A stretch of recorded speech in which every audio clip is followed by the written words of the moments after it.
असलेलं आमचं शक्तीपीठ म्हणजे आई चंडिका मातेचं मंदिर. हे चंडिका मातेचं शक्तीपीठ आणि हे शिवाचं पीठ, शिव आणि शक्तीला एकत्र आणण्याचं खरं कार्य आज ज्यांच्या हस्ते पार पडलं आदरणीय मंगेश दादा. खरं तर या माणसाबद्दल असतात की आपण त्या ठिकाणी काम करत असताना अनेक अडचणी येतात, परंतु गेल्या 50 वर्षामध्ये आम्ही पाटणादेवी परिसरामध्ये बघितलं नाही असं काम आदरणीय मंगेश दादांनी त्या ठिकाणी उभं केलेलं आहे. 40 गाव ते पाटणादेवी पर्यंत 140 कोटी रुपयाचा कॉन्क्रिटीकरणाचा रस्ता आज त्या ठिकाणी सुरू झालेला आहे.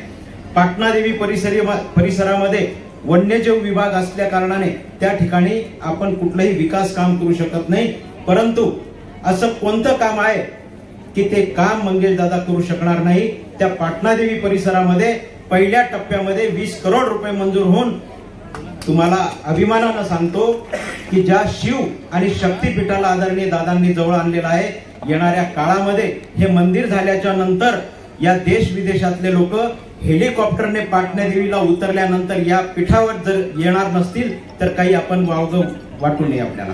खरं तर आजच्या कार्यक्रमाच्या निमित्तानं आदरणीय गिरीश भाऊ या ठिकाणी उपस्थित राहणार होते, परंतु कार्य बाहुल्यामुळे उपस्थित राहू शकले नाही.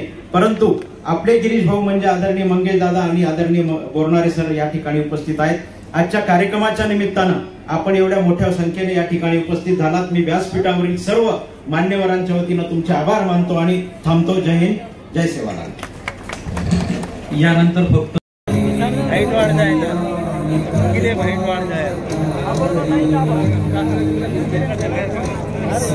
जाए